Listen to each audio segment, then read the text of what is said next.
श्रीभ्यः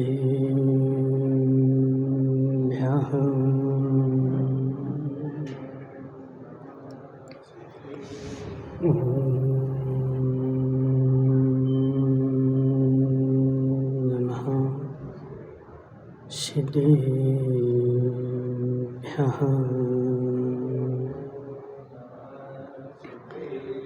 तज्जयति परं ज्योति समं समस्तैरनन्तपर्यायै दर्पणतलविशकला प्रतिफलति पदार्थमालिका यत्र नमो अर्हन्ताणं नमो सिद्धाणं नमो आयर्याणं नमो अध्यायाणं नमो लोये सव्यसाहूणम्।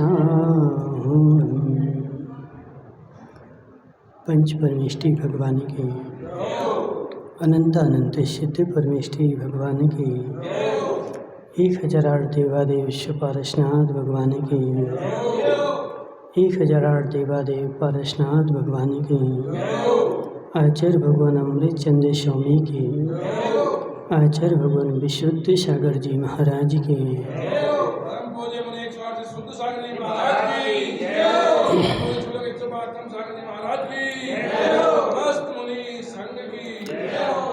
मनुष्यों, तीर्थंकर भगवान की दिव्य देशना शादवाद वाणिज्य बंतु हो। आचार्य भगवान अमृत चंद्र स्वामी संलेखना का वर्णन करते हुए समझा रहे हैं कि हे जीव, जैसे भोजन में नमक आवश्यक है, ऐसी संलेखना में ज्ञान आवश्यक है। तुम्हारा जितना उत्कृष्ट ज्ञान होगा, तुम्हारी संलेखना उतनी उत्कृष्ट होगी। और बिना ज्ञान की संलेखना करोगे तो मात्र शरीर ही कृश हो पाएगा, कषाय कृश नहीं हो पाएगी।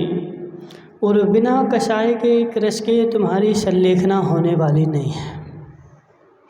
इसलिए हे जीव, मैं जो धर्म आज तक कर रहा हूँ वह अज्ञान भाव में कर रहा था। और अज्ञान भाव में करते करते मेरा सारा जीवन बीत गया। और मैं सोच रहा था कि मैं तो समाधि की ओर जा रहा हूँ, लेकिन विचारा जा रहा था नरक की ओर। संजय भाई, समझो मेरी बात। समाधि के समय में 50 लोग तुम्हें देखने आएंगे और 50 लोगों की भीड़ लगेगी देखने के लिए। उस समय तुम्हारे परिणाम कैसे होते? उस समय अपने परिणामों को संभाल लिया कि इनको देखने से मेरी समाधि नहीं होती। संजय भाई सत्य बताओ, कितने लोग तुम्हें देखेंगे कि तुम्हारी समाधि हो जाएगी?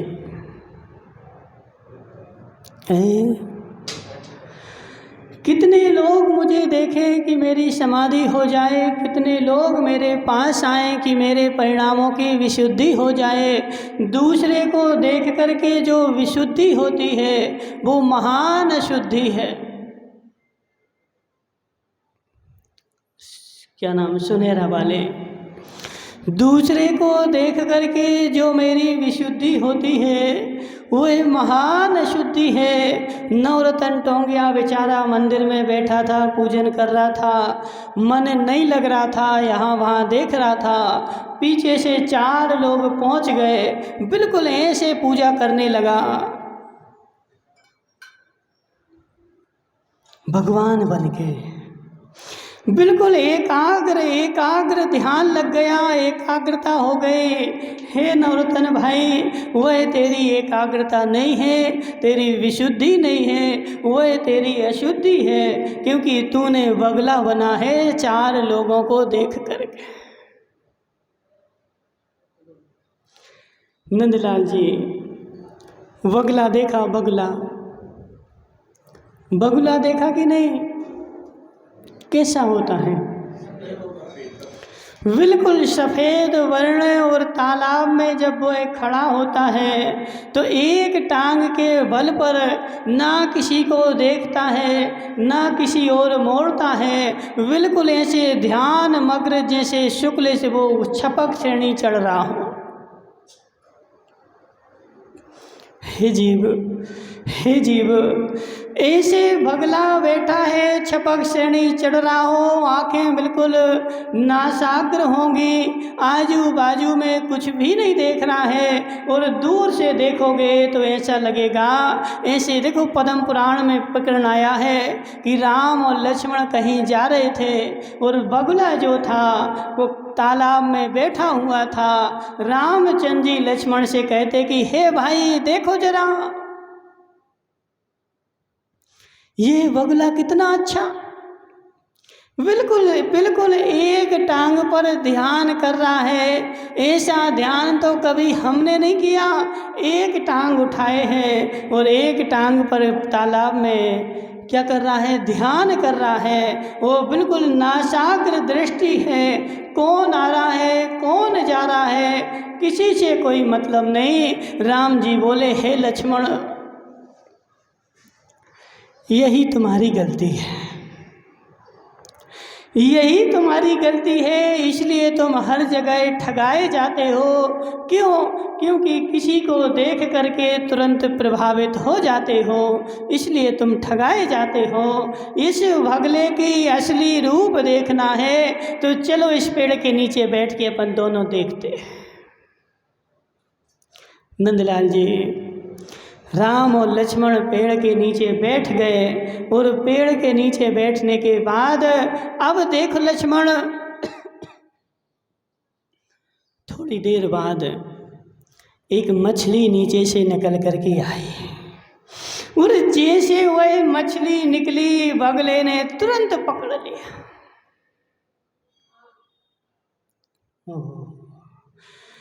अब देखो बगले का कितना कितना एकाग्र ध्यान था, बिल्कुल एकाग्रता से बैठा था, और एकाग्रता से बैठ करके आत्मा का ध्यान कर रहा था। किसका? हे नंदलाल जी, समझ मेरी बात, किसका ध्यान कर रहा था? मछली का। ऐसे हे जीव, समझ मेरी बात, तू मंदिर में भी बैठ गया है और पूजा भी कर रहा है, लेकिन बेचारे को ज्ञान नहीं है। कल वो त्रिलोक चंदीनी वो कहाँ गया? आज महेंद्र संगी नहीं आया। देखो हेमचंद जी, तुम संगी हो कि नहीं?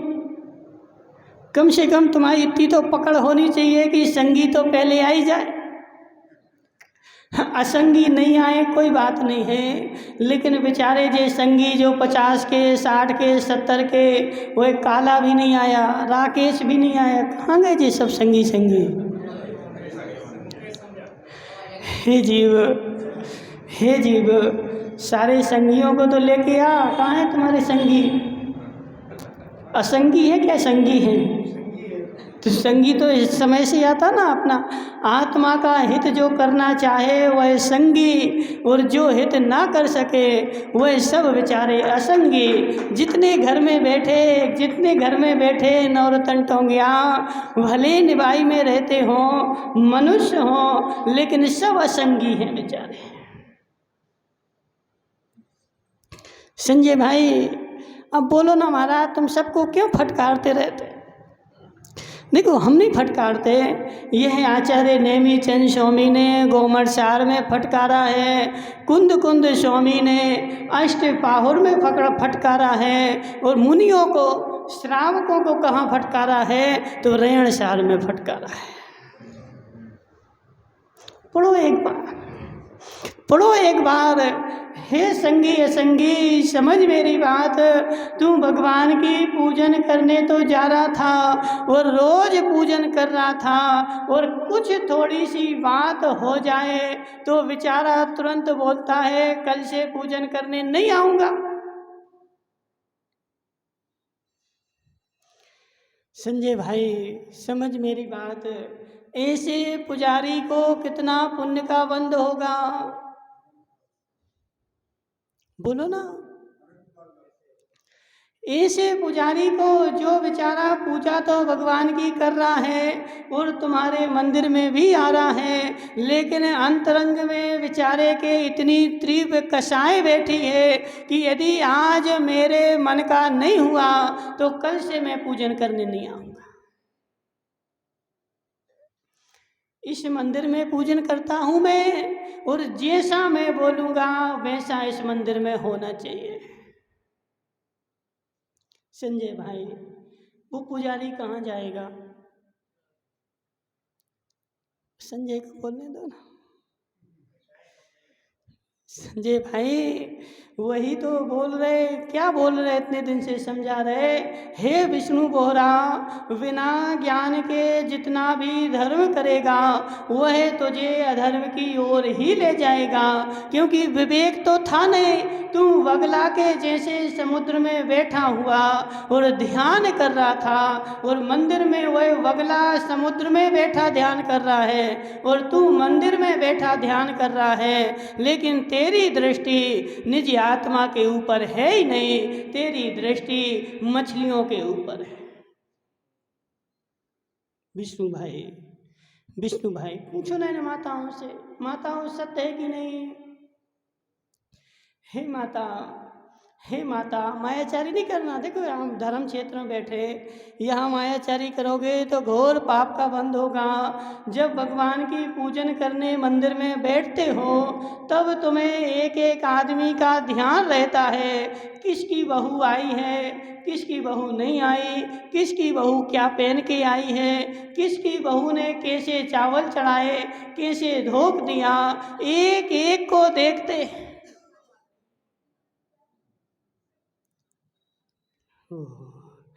ज्ञानचंद जी होता कि नहीं? सत्य बताना। देखो तुम्हारा, तुम भी कम थोड़ी हो। हे जीव, हे जीव, एक बार मैं नैवेद्य चढ़ाना भूल जाऊंगा, फल चढ़ाना भूल जाऊंगा, लेकिन कौन आया है, कैसे आया है, यह देखना मैं।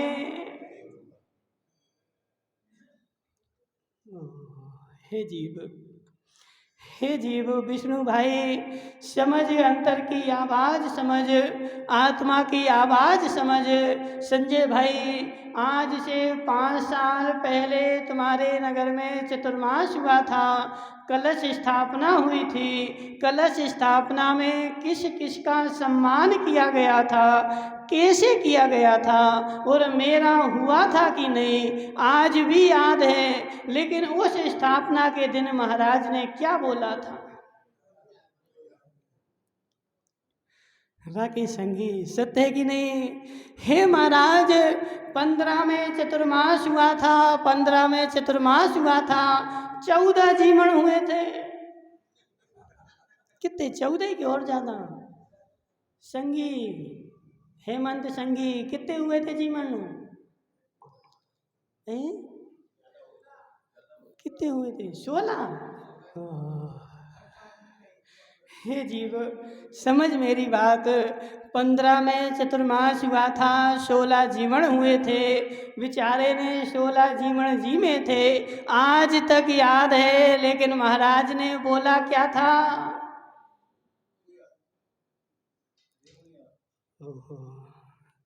हे जीव, हे जीव, देख संजय भाई अंतर में कितने कुटिल परिणाम चल रहे हैं। बाहर में बेचारा धर्मात्मा बना है और किस अपने आप को धर्मात्मा का प्रमाण पत्र क्यों दे रहा है? बोले महाराज मैं 16 के 16 जीवनों में जीवने गया था। कितना बड़ा धर्मात्मा हूँ, सारे जीवन जी में मैंने भर पेट जी में, और 2 दिन पहले से उपास करके जी में, और 2 दिन बाद के जी में, मैंने पूरे जीवन जी में मैं बहुत बड़ा धर्मात्मा हूँ।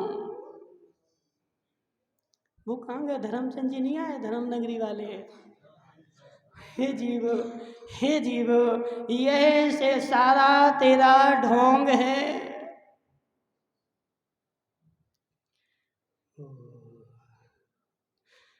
बुरा तो नहीं लग रहा संजय भाई? हैं? ये सारा तेरा ढोंग है, और इस ढोंग के जीवन को ढंग का कहेगा तो नरक जाएगा।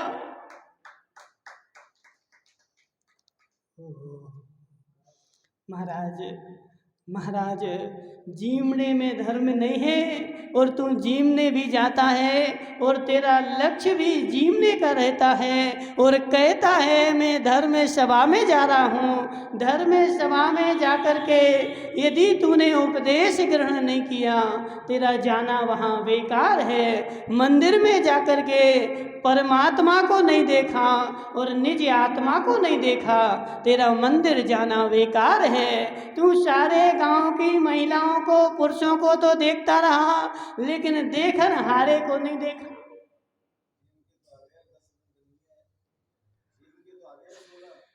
देखो, क्या नाम तुम्हारा?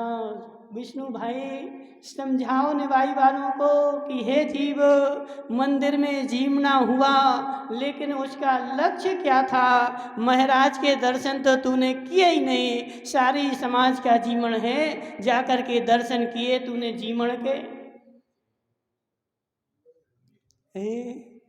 हे जीव, उल्टा उल्टा तू धर्म नहीं है, घोर अधर्म है, और इस अधर्म से तुझे नरक गति मिलेगी।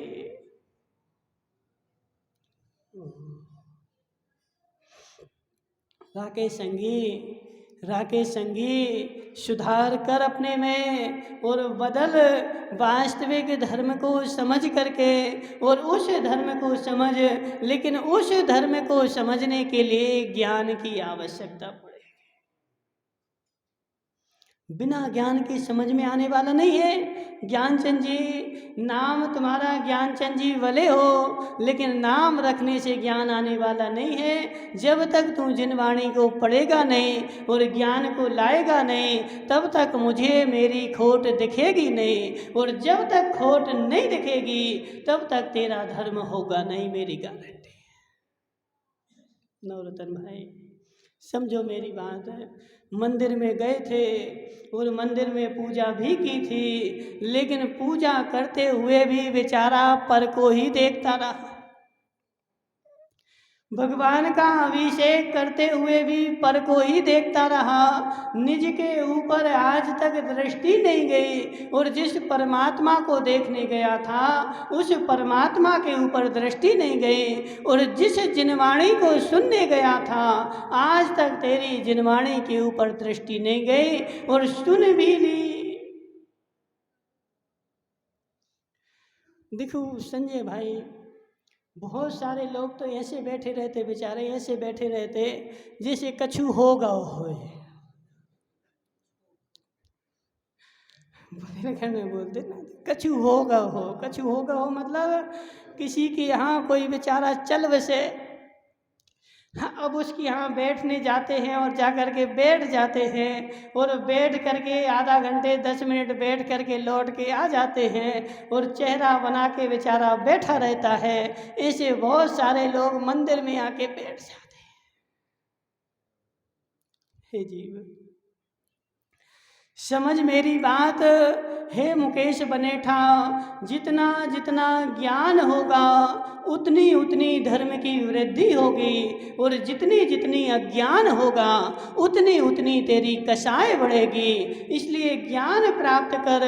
नवरतन टोंगिया के घर में सुबह 6 बजे से पानी छान के रख दिया। देखो, अभी प्रकरण पूरा थोड़ी हुआ, अभी तो कल वो छूट गया था ना, बीच में छोड़ दिया था। विष्णु भाई बोरा नवरतन टोंगिया के घर में सुबह 6 बजे से लेकर के और पानी छान के उसकी देवी ने रख दिया, और एक बार छाना, अब पूरे दिन पिएंगे। राकेश भाई, उसकी मर्यादा कितनी थी? 48 मिनट नहीं है। किसने बोल दिया 48 मिनट? उस छने हुए पानी की मर्यादा है मात्र एक अंतर मुहूर्त, और उस अंतर मुहूर्त के बाद वह पानी फिर से अनछना हो गया। और अनछना होने का मतलब क्या? उसमें 2 इंद्री, 3 इंद्री, 4 इंद्री, 5 इंद्री जीव पैदा हो गए। अब नवरत्न टोंगिया बोलेगा महाराज सुबह तो छान लिया था, अब दिन भर हम कितनी बार छानेंगे? हे जीव, तू सबसे बड़ा धर्मात्मा है। संजय भाई क्यों? तू सबसे बड़ा धर्मात्मा है क्यों? बोले महाराज मैं कितनी बार छानूं, सुबह तो छान के रख दिया था, अब वो बार बार जीव हो जाए तो हो जाए। हे जीव, तुझे उन जीवों के ऊपर करुणा है कि नहीं? आ जाओ धर्मचंद जी, देखो तुम्हारी चर्चा चल रही थी। हे धर्मचंद जी, हे धर्मचंद जी, उस पानी की मर्यादा मात्र अंतर मुहूर्त थी, और अंतर मुहूर्त के बाद उसमें फिर 1, 2 इंद्रिय, 3 इंद्रिय, 4 इंद्रिय जीव पड़ गए, और वो भी असंख्यात, जिसमें से विज्ञान ने 36,000 कितने 36,450 जीव एक पानी की बूंद में बताए। कितनी पानी की बूंदें पी थी? कितनी पानी की बूंदें पी थी रामलाल जी? अब आज हिसाब लगाना, जितनी पानी की बूंदें पी उसमें 36,450 का गुणा कर दो, और जितना टोटल आ जाए उतना मैंने एक दिन में जीवों को पी डाला।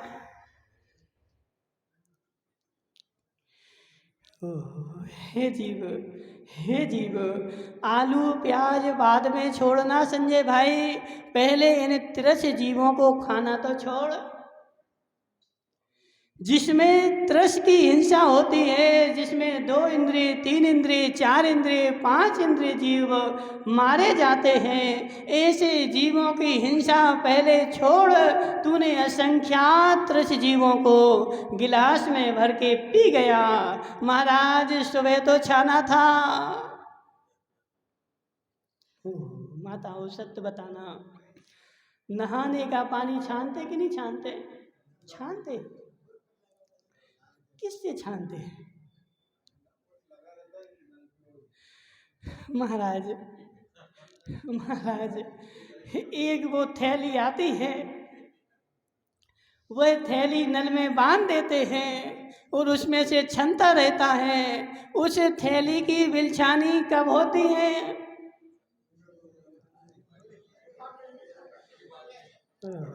महाराज उसकी बिलछानी तो जब वह सड़ जाती ना तो अपने आप टपक जाती नीचे तो हो जाती है, और हम दूसरी लगा देते हैं। हे जीव, हे जीव, ये ढोंग का जीवन क्यों जी रहा है? मैं जैन हूँ, पानी छानता हूँ, पानी छानता हूँ, और उन सारे जीवों को तूने थैली में बंद कर दिया, नीचे पानी तो छान लिया, लेकिन उन जीवों का क्या हुआ?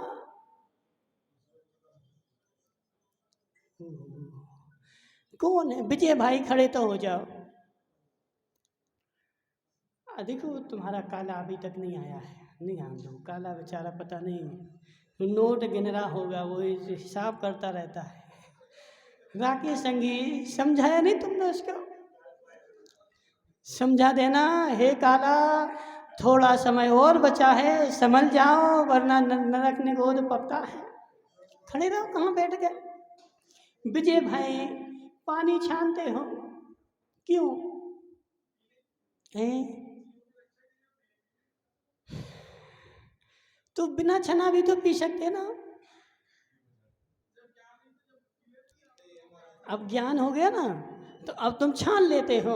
अब जिसको ज्ञान हो जाएगा वो पानी छान लेगा, और जिसको नहीं होगा वो नहीं छानेगा। हे जीव, अभी थोड़ी सी भूल है। कहाँ कहाँ संजय भाई? पानी क्यों छाना था? क्योंकि मुझे जीवों के ऊपर दया थी और मेरा धर्म था अहिंसा परमो धर्मा।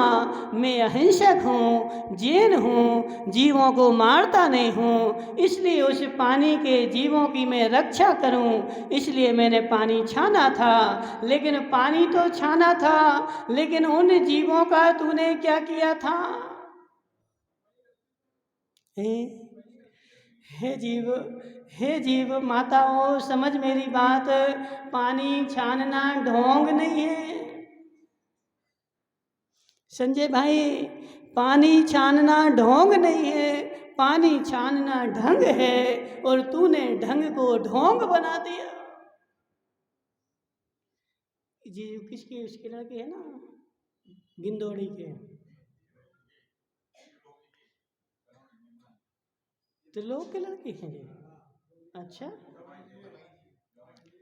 हाँ समझ गया, अहमदाबाद वाले, सूरत वाले। समझो हे जमाई जी, समझ मेरी बात। पानी छानना ढोंग है कि ढंग है? हैं? हैं? ढोंग है कि ढंग है? ढंग है ना, लेकिन हम करते तो ढोंग है। उस पानी के छानने को मैंने ढोंग बना दिया।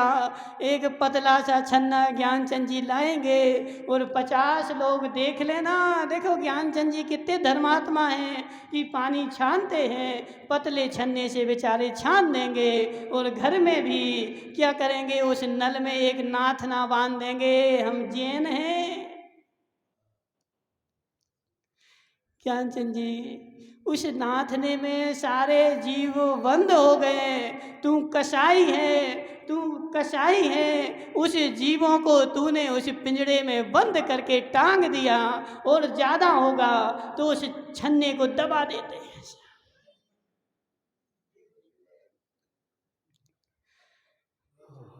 हे जीव, समझ मेरी बात धर्मचंद जी। मैंने आँखों से देखा, एक जगह बेचारी अम्मा, वह नई अम्मा थी, तो बेचारी पानी भरने के लिए कुएं पे गई और उसने नाथना तो लगाया, पानी छाना और उस कपड़े को ऐसे पकड़ा जैसे वो मुर्गा की मुंडी पकड़ते ना, ऐसी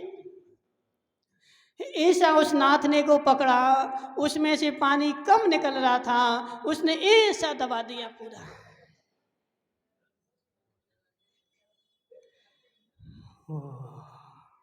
छन गया पानी, आ गया और ले करके बेचारी अपने घर चली गई। हे जीव, हे जीव, ये ढोंग का जीवन कब तक जिएगा? पानी छानना मतलब उन्हें जीवों की रक्षा करना, और मैंने घर में पानी में वह छन्ना बांध दिया। और वह छन्ने की बिलछानी कब होती है? जब वह सड़ करके नीचे टपक जाता है तो दूसरी लगा देता हूँ।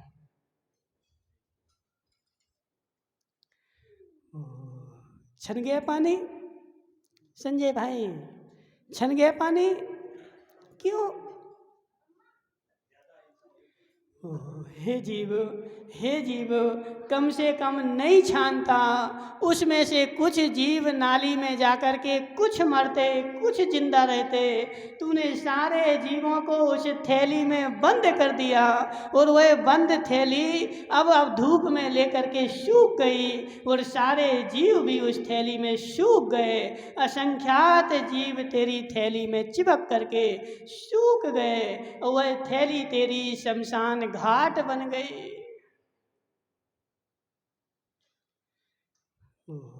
पानी छान दिया,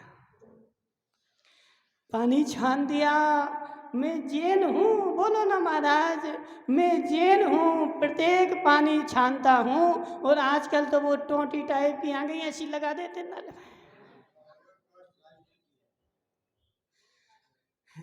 हे जीव, प्लास्टिक की थैली लगा देता है, और प्लास्टिक की थैली में से पानी निकलता रहता है। जे सारे प्लास्टिक से कोई पानी नहीं छनता है, मात्र जे कचरा छानने वाली है, जीवों की रक्षा एक की नहीं होते।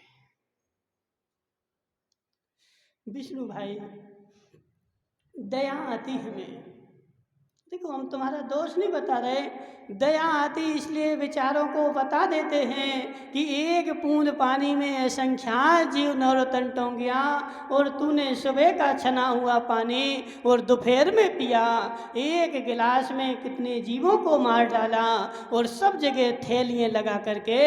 हे ज्ञानचंद जी, तूने घोर हिंसा करी और लोगों को दिखा रहा है कि मैं जैन हूँ इसलिए कपड़ा लगाएं। आज मंदिर में भी यही हालत है। संजय भाई समझाओ, तुम तो अध्यक्ष हो 84 के। हे जीव, अध्यक्ष 84 के इसे और काम होना चाहिए। हे जीव, मंदिर में तो कम से कम उसको शमशान घाट मत बना, उसको कसाई घाट मत बना। मंदिर में तूने उसे थैलिया एक लटका दी और उससे पानी छन रहा है, वह थैलिया सूख जाती है, लेकिन उन जीवों की बिलछानी, क्या मतलब छानने का? जब तक उन जीवों की हिंसा अहिंसा ना हो, जब तक उन जीवों की रक्षा ना हो, तब तक तुम्हारा पानी छानना भी बेकार है। ऐसे हे माताओं से संगी, पुनी संगी, समझ मेरी बात। जो तू कुएं से पानी लाया ना, वो कुएं से पानी लाना ढोंग नहीं है, उस कुएं से पहीं से छान के ला। राजेश भाई समझो मेरी बात। पानी छानने का तरीका, जब कुएं से पानी लाए वहाँ दोहरे कपड़े से छानो, और छान करके जो बिलछानी बने उसको कड़ेदार बाल्टी से वहीं उसको नीचे ले जा कर के डलो, और जो पानी कुएं से लाएं उसको तुरंत ला कर के गर्म कर दो। पुनी संगी, आज चौके में पानी आया था, महाराज अनछना रख दिया, अब कब छानेंगे? जब आवश्यकता पड़ेगी। नहीं, आज का पानी माताओं कुएं का है ना, कुएं का है ना, तो कुएं का पानी अलग रखा रहेगा और वो 2-4 दिन भी चल जाएगा। ये चीज, यह तेरा सारा ढोंग है, यह तेरा सारा ढोंग है। कुएं से छन के पानी आया और तुरंत आकर के घर पे गर्म हो गया। अब उसकी मर्यादा 24 घंटे, 25वें घंटे वह पानी काम का नहीं है। आज का पानी कल नहीं चलेगा, और जो एक बार गर्म हो चुका, अब माताओं उसको बार बार गर्म करोगे, अब उसकी मर्यादा बढ़ने वाली नहीं है। एक बार हो गया, जो मर्यादा हो गई वही मर्यादा रहेगी, अब वह दोबारा नहीं छनने वाला। संजय भाई, एक बार पानी छाना, गर्म हो गया, अब दूसरी बार वह छानने का नहीं बचा, उसको अलग ही करना पड़ेगा। अशोक सावरिया, क्या हो गया? बेचारे के साता का उदय चल रहा है, इसलिए अच्छी बढ़िया कुर्सी पे बैठा, साता आ गई। हे जीव, समझ मेरी बात। जैन धर्म का एक भी काम ढोंग नहीं है, लेकिन मैंने सारी प्रक्रिया ढोंग बना दी, और ढोंग बना करके मैं उसी रूप चलने लगा, और सारे संसार में प्रचार करता हूँ कि सबसे बड़ा धर्मात्मा मैं ही हूँ। मैंने सारे महाराजों के आहार करवा दिए। नवरत्न भाई, तुम्हें भी बहुत सारा विवेक जगाने की आवश्यकता है। महाराज क्या चौके में गए, बेचारे ने सैकड़ों चींटियां कुचल डाली, महाराज के सामने कुचल डाली, फिर भी कहेगा महाराज क्या हो गया था? वहाँ तो चींटियां थी नहीं, वो तो दूर थी। हे संजय भाई, मैंने अपनी आंखों से देखा, उसने एक तो बेचारा खड़ा था, वह चींटियों के ऊपर ही खड़ा था, उसको मैंने अलग किया, दूसरा आया फिर उस चींटियों के ऊपर खड़ा हो गया। नीचे देखने की विचारों की दृष्टि नहीं है। कितना तूने ढोंग और धोती पहन करके नवरत्न टोंगिया जाएगा और सारी कबूतरों की बीट को कुचलता हुआ चला जाएगा और चौके में जाके बोलेगा महाराज मन शुद्धि, वचन शुद्धि, काय शुद्धि। तूने मल के ऊपर तो चल के जा रहा है, काय की तेरी शुद्धि। माताओं सत्य बताना, आदमी का जो मल होता है वह तो घिनौना होता है। चलो उसको तो फेंको फेंको, दूर करो, कुछ कोई दिक्कत नहीं। एक काम करो, शेर का मल लेकर के उसकी रोटी बना के खाओ। विष्णु भाई खा लोगे? क्यों? शेर का है, सबको थोड़ी मिलता है शेर का मल। अशोक भाई, शेर का मल देखा कभी? नहीं देखा ना। कितना दुर्लभ। पहली बात तो शेर ही दुर्लभ और दूसरी बात शेर का मल दुर्लभ। अब वह दुर्लभ वस्तु मिलेगी तो मैं उसको आटे में मिलाकर रोटी बना के खा लूंगा। ठीक है? हाँ ना तो बोलो। क्यों? हे संजय भाई, बोलना जोर से। मल तो मल ही है, चाहे आदमी का हो, चाहे कबूतर का हो, चाहे शेर का हो और चाहे भैंस गाय का हो। मल मल ही है और मल जो है वह अशुद्ध ही है। और मल को तूने कुचल डाला, पैर रख दिए और फिर भी महाराज मैं तो त्रिकालिक शुद्ध हूँ। हे संजय भाई, हे संजय भाई, जरा विवेक जगा, विवेक जगा। मैं शोले के कपड़े पहना था महावीर भाई और ऊंट के जैसे ऊपर देख के चल रहा था। नीचे मैंने चींटियां कुचल दी, मेरे पैरों में मांस लग गया। अब मेरी शुद्धि काय की? और वहां महाराज हार कर सकते क्या? संजय भाई बोलो ना। वो बेचारा बोल रहा, बोले महाराज ऐसे तो चौका ही बंद हो जाएंगे। हे जीव, चौका बंद हो जाए चाहे छक्का बंद हो जाए, लेकिन आगम का स्वरूप तो आगम का ही रहेगा। और जब आगम के स्वरूप के अनुसार कार्य करेगा तभी तेरा लक्ष्य पूरा होगा, पुण्य का बंद होगा। ऐसे हे संजय भाई, समझ मेरी बात। चौके में गए। अब देखो जी, बताना पड़ते हैं। क्यों बताना पड़ते हैं? क्योंकि रोज रोज की प्रक्रिया। बेचारी अम्मा आएगी और 2 बूंद हाथ में पानी लेगी और ऐसे ऐसे मल के धुल गए हाथ। पुनीत संगी चौके में प्रवेश करेगा और पैर धोएगा तो पैर के ऊपर ऊपर ऊपर इतना पानी डाल लेगा और नीचे तो बेचारे के मल छपा है। पैर धोने का मतलब क्या? ज्ञानचंद जी खड़े तो हो जाओ। पैर धोने का मतलब क्या? हैं? क्यों धोते पैर? हैं? पैर क्यों धोते? पहले यह तो बता। हे जीव, तू रोड पे चल के आया था, किसी अशुद्धि पर पैर पड़ गया, अशुद्धि मेरी पैर में लग गई, तो मुख्य लक्ष्य तो नीचे से धोने का है और बेचारा ऊपर से धोता है। ऊपर ऊपर पानी डाल करके, और वो भी कितना पानी? मात्र एक ढोंग दिखाने के लिए। महाराज देखो पैर धो लिए हमने। हे जीव, नीचे जो मल छपा हुआ है उस मल को तो धो, रगड़ के धो, एड़ी से धो। और जब हाथ धो तो हाथ धोने के लिए कम से कम इतना पानी हो कि वह हाथों का मेल नीचे निकल जाए। नवरत्न भाई आ जाओ, अम्मा तुम तो आ जाओ, आ जाओ, लो पकड़ो जी कटोरी। जीव, हे जीव, जरा देख तो जरा उसने क्या गलती की। 4 बूंद पानी हाथ में लिया और ऐसे ऐसे हाथ में रगड़ लिया, जितना मेल था वह भी अब ऊपर आ गया।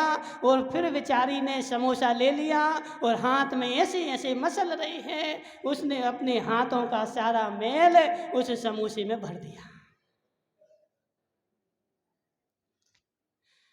विष्णु भाई, कब जगेगा विवेक? कब जगेगा विवेक? हाथों का सारा मेल उस समोसे में भर करके अब वह समोसा चला रही। महाराज लो शुद्धि, मन शुद्धि, वचन शुद्धि। इस शुद्धि को तो बेचारे ने ऐसा एक वो रूढ़िवादी समझ लिया ना। कैसी रूढ़िवादी? जैसे एक वो फिल्म आई थी ना, वो नाम तो हम भूल गए, अली बाबा 40 चोर। देखी किसी ने? जी जी जी, सूरत वाले अली बाबा 40 चोर। वह 40 चोर थे, अली बाबा था। उस गुफा के सामने जाता था, खुल जा सिम सिम, और सिम सिम खुल गया। ऐसे बेचारा क्या बोलता है? मन शुद्धि, वचन शुद्धि, काय शुद्धि। बेचारे देख तो जरा शुद्धि है कि नहीं, कि तूने रूढ़िवादी बना ली कि मन शुद्धि, वचन शुद्धि ऐसी बोलो और महाराज को हार दो और फिर से फुर्सत हो जाओ और चलो मोक्ष में।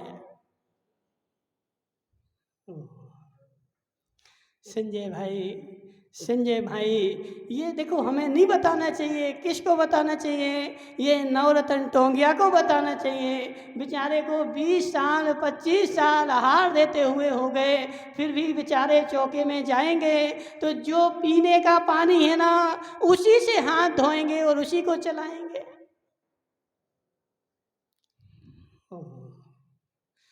तूने अशुद्ध हाथों से शुद्ध जल को छू लिया और हाथ उसी से धो रहा है और वही पानी चला रहा है। अब उस पानी में शुद्धता कहाँ बची?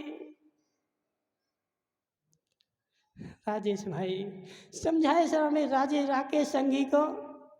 हे राकेश संगी, चौके में हाथ धोने का पानी अलग रखना चाहिए, उस कटोरे को अलग रखो और उसमें से हाथ पहले धोए। और कैसे हाथ धोए?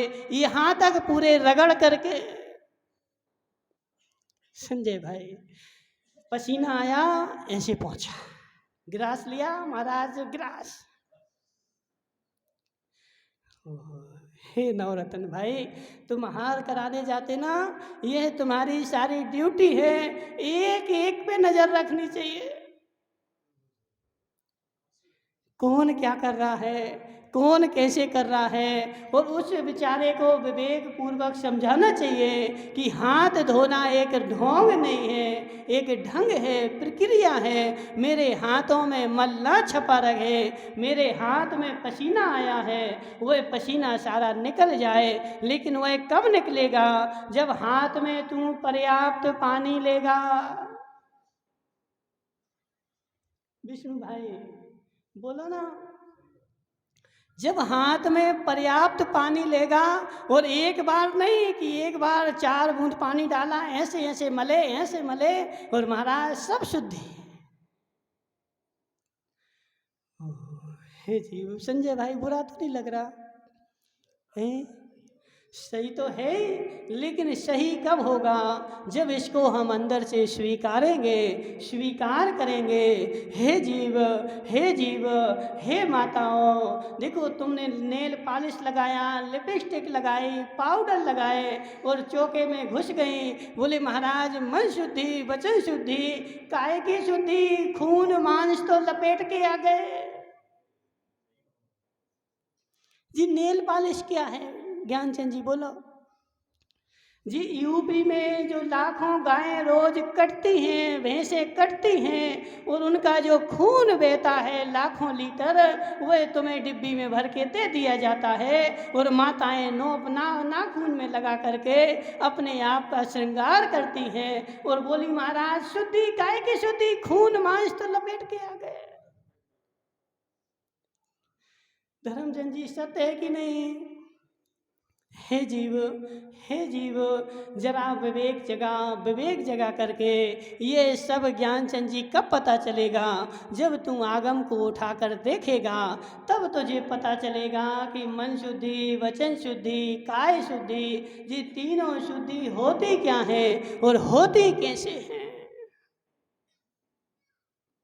नवरत्न भाई, नवरत्न भाई, जिनागम की एक भी प्रक्रिया ढोंग नहीं है, लेकिन मैंने आज सारी प्रक्रिया को ढोंग बना दिया और ढोंग मान करके मात्र क्या करता हूँ, एक परंपरा निभाना है ना, तो उस परंपरा निभाने के लिए हाथ धो लेता हूँ, पैर धो लेता हूँ, और उसी कपड़ों में बहुत सारे तो बेचारे इतने ज्ञानी हैं कि पैंट शर्ट उतार करके फेंकेंगे और चड्डी बनियान वही है और ऊपर से धोती लपेटी और मन शुद्धि सब शुद्धि और जिस स्वाहा महाराज।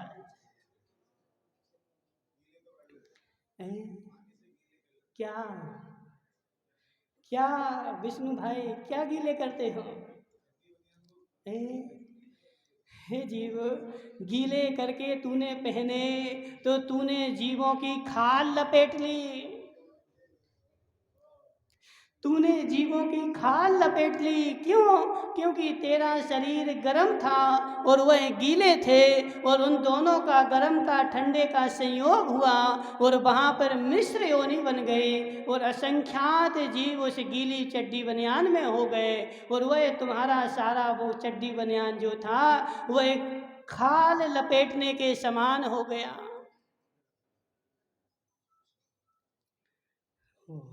हे जीव, प्राशुक होना चाहिए, और प्राशुक कब होगा? जब उसमें सूर्य की किरणों से तपन आएगी और तप करके वह शुद्ध होगा। जब तेरा कपड़ा प्राशुक होगा और एक कपड़े नवरत्न ने पहने और अशोक को बुलाया, आओ अशोक आ जाओ हार दे लो, और यही कपड़े मैंने पहने और मैंने उतार के अशोक को दे दिए।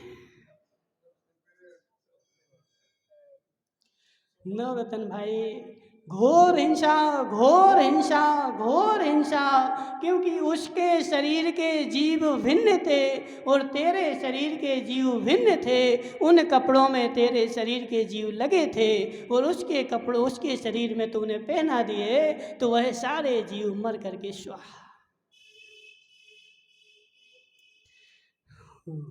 हे जीव, एक धोती जिसकी है उसी को पहननी चाहिए और कम से कम जब तक वह पानी में ना निचुड़ जाए उसके बाद ही दूसरा पहन सकता है। तुमने पहन ली ना? संजय भाई सत्य बताना, तुम जीमन में गए थे और जीम में बैठे थे, थाली में बहुत सारा भोजन था, आधा तुमने खा लिया और आधा अपने रिश्तेदार से बोला लो अब खा लो, रख दो उसके सामने, खा लेगा? शंभूनाथ जी खाएगा कि नहीं? क्यों क्यों नहीं खाएगा? महाराज मैंने जूठा कर लिया, मेरी जूठन दूसरा कैसे खाएगा? ऐसे तुमने जिस कपड़े को जूठा कर लिया वह कपड़ा तुमने दूसरे को पहना दिया, वह महान दोष का भागी है। इसलिए हे नवरत्न भाई, यदि तू जनागम की प्रक्रिया को ढंग से करेगा तो तुझे त्रिप पुण्य का बंध होगा और ढोंग मान करके करेगा तो तुझे घोर पाप का बंध होगा। ऐसे समझो भाई। और बता दें थोड़ा सा नवरत्न भाई, तुम्हारे यहाँ एक और प्रक्रिया है। बेचारे 50% से ज़्यादा लोग चमड़े के बेल्ट लगा के आते। त्रिलोक जी आज नीचे एक चिट लगा देना, मंदिर में चिट लगा देना कि चमड़े की वस्तुएं पहन करके कोई अंदर प्रवेश ना करे। हे जीव, वह चमड़े का बेल्ट तूने लगाया, वह चमड़े का बेल्ट आया कहाँ से? वह तुम्हारा चमड़े का बेल्ट लगाने के लिए, तुम्हें चमड़े का बेल्ट लगाने के लिए एक गाय भैंस को गले से कटना पड़ा, उसको अपनी बलि देनी पड़ी, उसकी खाल खींची गई। हमने आँखों से देखा माताओं, कर्नाटक में बिहार चल रहा था, एक गांव में एक बेचारे कसाई ने एक बकरे को लिया और वहाँ पानी उबल रहा था और उसके पैर पकड़ के उबलते हुए बाद उस टंकी में डाल दिया और निकाल लिया। जिंदा, मरा नहीं था। जिंदा जिंदा उसको उबलते हुए पानी में डाला और उसके पैर पकड़ के निकाले, और एक पेड़ लगा था उस पेड़ पर उसने टांग दिया और छुरा लाया और सारी खाल उसने ऐसी खींच डाली, उसकी फूल गई थी ना सारे। क्यों खींची गई खाल? क्यों खींची गई खाल माताओं? सोचो जरा, क्यों खींची गई खाल? क्योंकि मुझे बेल्ट पहनना था, मुझे जूते पहनने थे, मुझे जैकेट पहननी थी, और माताओं को चमड़े का पर्स चाहिए था। देखो हम तो जानते थे, देखो बुंदेलखंड में आज से 25-30 साल पहले आचार्य श्री ने जी अभियान छेड़ा था कि चमड़े की वस्तुओं का त्याग करो, तो हम तो जानते थे कि निवाई वालों ने भी कर दिया होगा। विष्णु भाई, हमारे पास 10 लोग आते हैं रोज।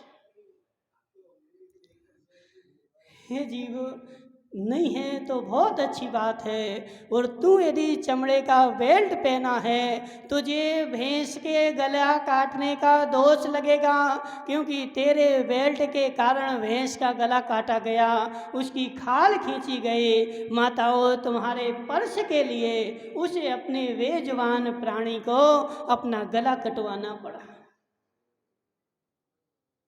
हे जीव, हे जीव, वह तू खाल लपेट करके और आया और बोले शुद्धि, मेरी सब शुद्धि।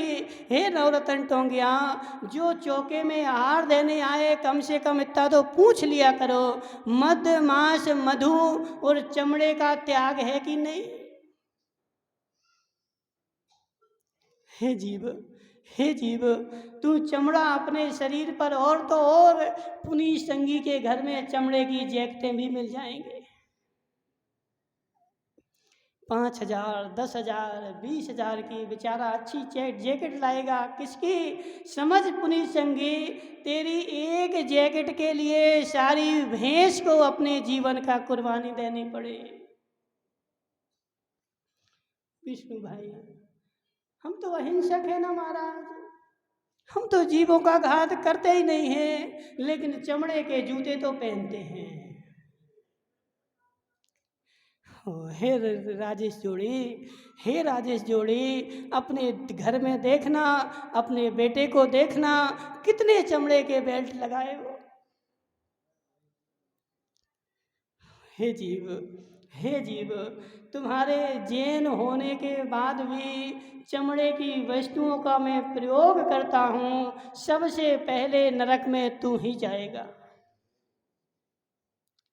धर्मचंद जी, बुरा नहीं मानना, क्योंकि बेचारे दूसरे जीव को तो पता नहीं था, इसलिए वह कर रहा था। तुझे तो सब कुछ पता है, फिर भी तू चमड़े का बेल्ट, चमड़े का पर्स, चमड़े के जूते, चमड़े के जैकेट सब कुछ पहन रहा है, लेकिन उसको बनाने के लिए बेचारे बेजुबान प्राणियों की खाल खींची जाती है, और वह मरे में नहीं। माताओं, कैसे कैसे? एक बार देखो नवरत्न भाई, कभी एक बार यहाँ टीवी लगा करके और वह कत्ल खानों का दृश्य इन सारी माताओं को दिखवाओ। हे जीव, तो अनदेखे में पाप कर रहा है तो बच जाएगा क्या? अनदेखे में पाप कर रहा है तो बच जाएगा क्या? जिस क्षण तू चमड़े का बेल्ट लगाता है, माताओं चमड़े के पर्स लेती हूँ, उस समय देखो कि वह भैंस कट रही है, उस भैंस को पानी में फुलाया जा रहा है जिंदा में, और उसकी खाल खींची जा रही है, और यह पर्स मेरे हाथ में आया है। अगले भव में मेरी भी यही स्थिति होगी। तैयार हो? तैयार हो विष्णु भाई? तैयार हो? विष्णु बोल रहे महाराज तैयार है। हे जीव, हे जीव, जो ऐसे पानी में उबल करके और खाल खींचने के लिए तैयार ना हो, राकेश संगी, तेरी जरा सी उंगली जल जाए कितना तकलीफ होती है। तुरंत डॉक्टर की ओर दौड़ता है और उस प्राणी को तो तेरे शौक के लिए जलते हुए पानी में, उबलते हुए पानी में डाला गया और फिर भी वह मरा नहीं था और जिंदा में उसकी सारी खाल खींची गई। क्यों? क्योंकि राकेश संगी को चमड़े का बेल्ट पहनना था। माताओं देखो, अभी तो बहुत सारा है, अभी क्या नीची मुंडी कर रहे हैं? अभी इतने में नीची मुंडी। हे जीव, हे जीव, कम से कम यदि जैन हो तो इतना तो नियम कर ही लो। हे ज्ञानचंद जी, मेरे घर में जितनी सामग्री चमड़े की होगी आज ही उठा करके घूरे पे फेंक दूंगा, और जो मेरे घर में चमड़े की वस्तु लाएगा उसको घर से ही उठा के फेंक दूंगा। नवरत्न भाई कायोसर करो फटाफट। किस बात का? पहले सुन तो लो पूरा। चमड़े की वस्तु ना तो मैं लाऊंगा और ना मैं अपने बेटे को लाने दूंगा, और बेटा नहीं मानेगा तो बेटे को छोड़ दूंगा, लेकिन मेरे घर में चमड़े की वस्तु नहीं आएगी। संजय भाई कट्टर होना पड़ेगा। अभी एक दिन संजय बोल रहा था, बोले महाराज जब कोई हमारे पैसे नहीं देता है तो उससे लड़ाई भी करनी पड़ती है। शंभुनाथ जी सत्य की नहीं, जब मेरे कोई पैसे खा जाए तो उससे मुझे लड़ाई भी करनी पड़ती है कि मेरी खून पसीने की कमाई है, मैं लेकर ही रहूँगा। उस पैसे को लेने के लिए जितना कट्टर है, इतना धर्म चलाने को इतना कट्टर बनेगा जब तेरा धर्म होगा। ऐसे ढोल मोल में धर्म होने वाला नहीं। धर्मचंद जी सत्य है कि नहीं? तो नवरत्न को समझाओ। हे जीव, हे राजेश भाई, तुम ही नियम ले ले। नहीं लेगा। मेरे घर में चमड़े की वस्तु नहीं रहेगी, जितनी होगी वह आज उठा करके बाहर फेंक दूंगा। आज देखना पूरे घर टटोलना, ज्ञानचंद जी घर टटोलना। कम से कम जैन हो तो इतना तो होना ही चाहिए, मेरे घर में चमड़े की वस्तु ना आए, और आ रही है और तू आसानी से देख रहा है, तू मात्र ढोंगी है, ढोंगी है, और तेरा नरक पक्का है। इसलिए हे जीव, जैन कुल में जन्म लिया है, जरा तो भावना रख। इनका क्या नाम है सफ़ेद बाल वाले? अरे जी सफ़ेद, उनके तो जी वकील हैं। हे वकील साहब, अपने धर्म की तूने लोगों की वकालत खूब करी, आज घर में जाके बैठना और अपने धर्म की वकालत करना। क्या मेरे घर में चमड़े की वस्तु आए ये मेरा धर्म है? मेरे बेटे चमड़े का बेल्ट पहने, मेरे बेटे चमड़े के जूते पहने, क्या मेरा धर्म है? देखो मार साहब आ गए, पर पीछे की पड़ोस ने उठाने। हे मार साहब समझ जरा बात को, मेरे घर में ढोंग नहीं है, मेरा घर ढंग है, और जब तू ढंग का बनेगा तभी तेरा धर्म होगा, और ढोंग करेगा तो नियम से नरक में जाएगा। आज धर्म के नाम पे भी विचारों ने ढोंग करना प्रारंभ कर दिया। संजय भाई महाराज 50 साल हो गए मुझे पूजन करते हुए, 50 साल हो गए मुझे महाराज को आहार दान देते हुए। हे जीव 7 तत्व के नाम तो बता महाराज, वो नहीं पता। हे जीव, हे जीव, बिना ज्ञान के धर्म होने वाला नहीं है। पहले ज्ञान कर, पहले समझ और निर्णय कर, समझने के बाद आगे बढ़ेगा तो तू सम्यक मार्ग पर बढ़ेगा, तेरी मोक्ष गति होगी। और यह ढोंग में करता रहेगा तो नियम से नरक में जाएगा। और शांतिनाथ भगवान की